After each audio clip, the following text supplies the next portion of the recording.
قل يا عبادي الذين أسرفوا على أنفسهم لا تقنطوا من رحمة الله إن الله يغفر الذنوب جميعا إنه هو الغفور الرحيم وأنيبوا إلى ربكم وأسلموا له من قبل أن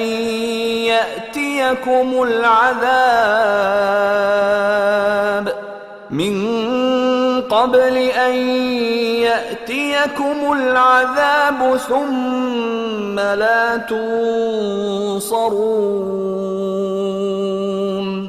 واتبعوا أحسن ما أنزل إليكم من ربكم من قبل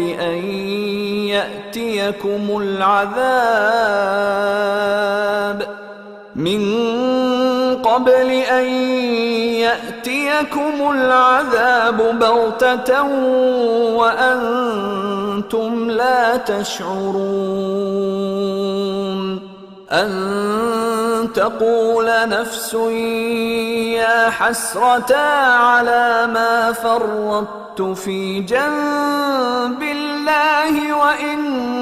كنت لمن الساخرين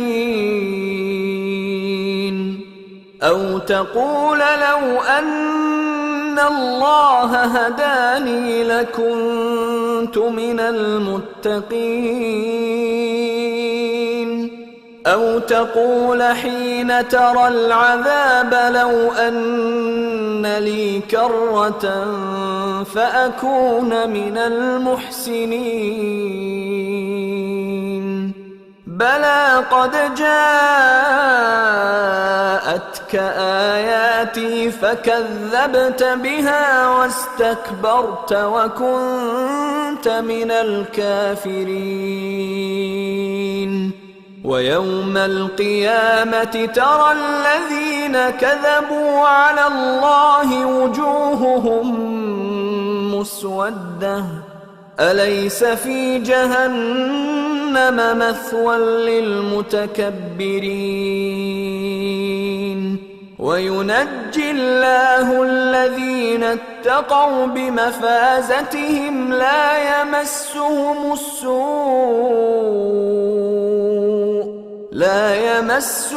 السوء ولا هم يحزنون الله خالق كل شيء وهو على كل شيء وكيل له مقاليد السماوات والأرض والذين كفروا بآيات الله أولئك هم الخاسرون قل أفغير الله تأمروني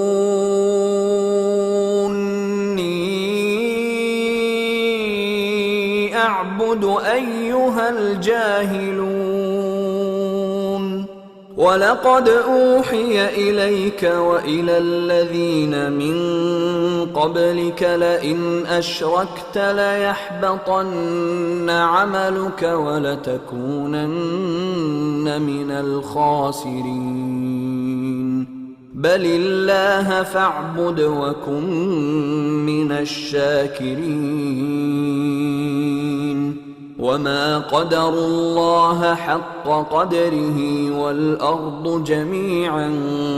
قبضته يوم القيامة والسماوات مطويات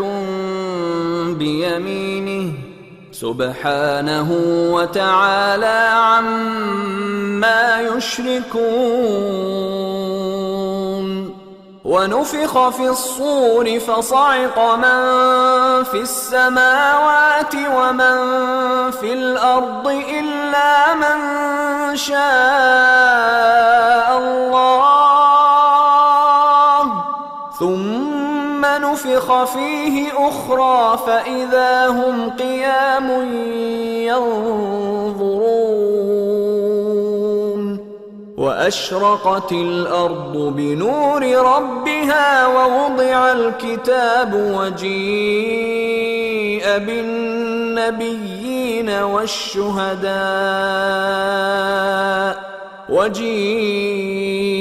بالنبيين والشهداء وقضي بينهم بالحق وهم لا يظلمون ووفيت كل نفس ما عملت وهو أعلم بما يفعلون وسيق الذين كفروا إلى جهنم زمرا حتى إذا جاءوها فتحت أبوابها وقال لهم خزنتها ألم يأتكم رسل منكم يتلون عليكم آيات ربكم وينذرونكم لقاء يومكم هذا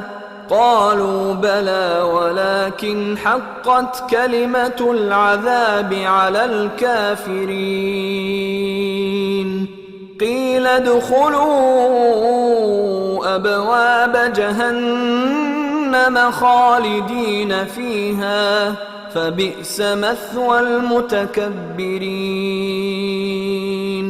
وسيق الذين اتقوا ربهم إلى الجنة زمرا حتى إذا جاءوها وفتحت أبوابها وقال لهم خزنتها سلام عليكم طبتم فادخلوها خالدين وقالوا الحمد لله الذي صدقنا وعده وأورثنا الأرض نتبوأ من الجنة حيث نشاء فنعم أجر العاملين وترى الملائكة حافين